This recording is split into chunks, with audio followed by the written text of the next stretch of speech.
So, I just got off a call with a client talking about standards in relationships.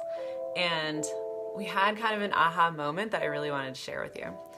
So, she was asking me, I keep dating the same kind of guy over and over. I keep attracting the same dynamic with a man over and over. And it doesn't work for me. It doesn't work out. And we got into the whole specifics of what that dynamic was and maybe what part of her was bringing that out in other people. But her main question was, how do I raise my standards? And I think the real question here is, how do I uphold my standards? Because a lot of people think like, oh, I must have really low standards. I'm dating people who aren't emotionally intelligent, don't show up for me in the ways that I want them to, are really shitty during conflict, or toxic, or are vindictive, or something else that isn't up to their standards in life. But it's not that they need to raise their standards. I truly believe that deep down, if you ask yourself, really look within yourself, you know what your standards are. You know where they're at, but they may feel like an ideal. Like, oh, I want these things in a partner, these personality traits. I want this kind of dynamic in a relationship. I want it to feel and look like this. I want it to operate like this. And those are your standards.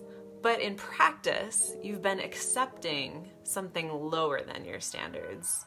Like, oh, I found this person and they make me feel amazing and it's very passionate, the sex is great, and you like all these good feelings, but there might be something about them that doesn't live up to your standards, or there might be many things about them that doesn't live up to your standards, and you know this on some level, but you settle for less than your standards. You accept less, and you say well, okay, this person, has these good qualities, and I guess I'll try to tolerate these other bad qualities that don't really actually work for me, because you like the good feelings, you like the validation, you like the attention, something that keeps you there, accepting something that's less than your standards. It's not that you don't know where your standards are. It's not like you don't have a vision in your mind of what your ideal relationship should look and feel like, but rather you're not holding the relationship to that standard. You're like, oh, okay, it's down here. All right, I guess I'll live with that. I guess I'll wait it out. I guess I'll hope that they change. I guess I'll, and you make excuses and you try to wait things out or try to change things a little bit, but you can lead a horse to water, you can't make it drink, right?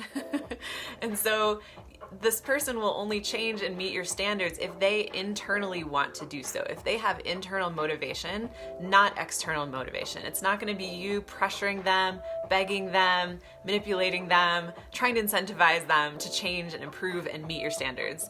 So when you are looking to date somebody and you know that you've been accepting less than what your standards are, and you're wondering, oh, how do I raise my standards? It's really, how do I uphold my standards? So the first step is to know what your standards are, right? And I think intuitively we all feel like we know what our standards are, but if you can't verbalize it, if you can't vocalize and describe this in detail with clarity to someone who asks you, what are your standards? Then it's time to do a little introspection and soul searching. So for example, do some journaling. I think this is the most powerful tool. Ask yourself, what are the personality traits, behavior traits I want in a person, in a partner?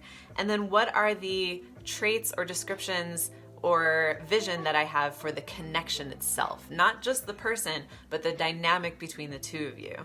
This will help you identify the person when they're in front of you and the dynamic when you're feeling it out. How is it when I'm with them? What's it like? How does this function in practice? How does the dynamic play out and manifest itself between us? So that way, if you can write those things out and explain them with clarity, what your standards are, that's a great first step, because now you know how to identify them. You'll have this list of standards, in your mind, and when you're presented with a person and a dynamic, you'll be able to assess, oh, okay, are they fitting these things or not really these things, that sort of thing.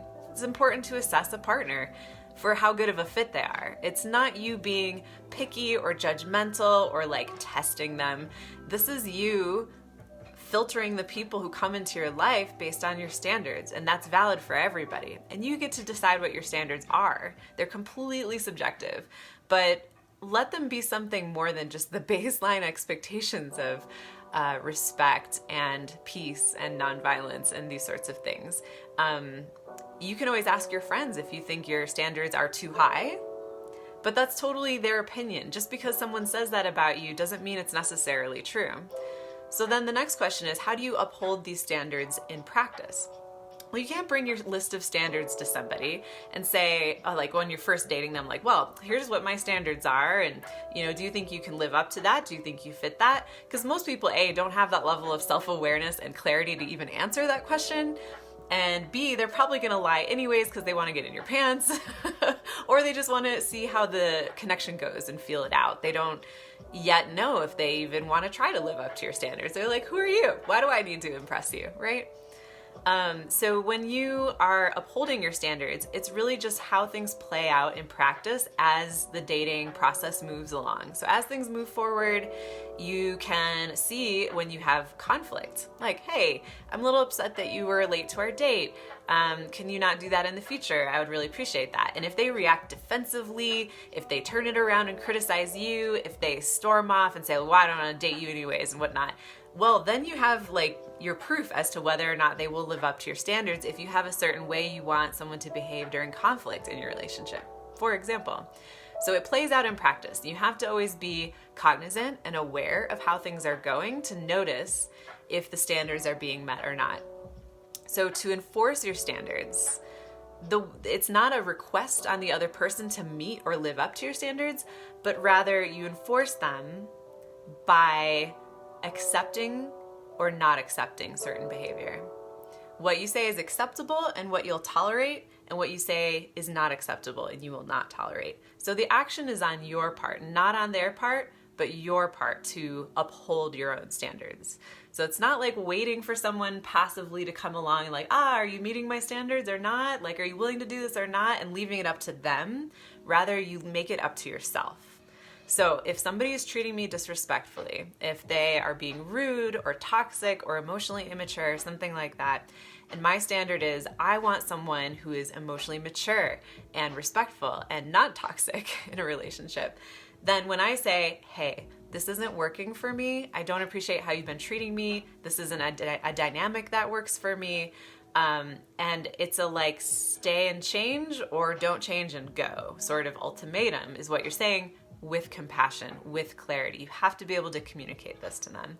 And if they choose to step up to the plate and actually meet you where your standards are, then hey, that's great. They have some maturity, flexibility. They're willing to see what they can do to make the relationship work, and they respect where your standards are at. If they're like, no, I want to keep being mean. If you don't like who I am, that's on you, whatever. I'm going to be as toxic as I want to. Then that's up to you to say through your actions, okay, I don't accept this and I will not accept it. So therefore, bye until you want to come back in my life and uphold that standard. So you're not forcing them to do anything. You're not telling them or even requesting them to do anything. You're saying, here's where my standards are. Here's what I'll accept and won't accept. And then you live that. And then you live up to the words that you say and your beliefs.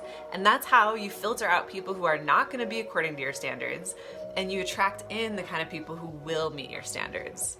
So I hope that's some food for thought. That is how you raise your standards, by actually just living up to the standards you already know deep down that you have.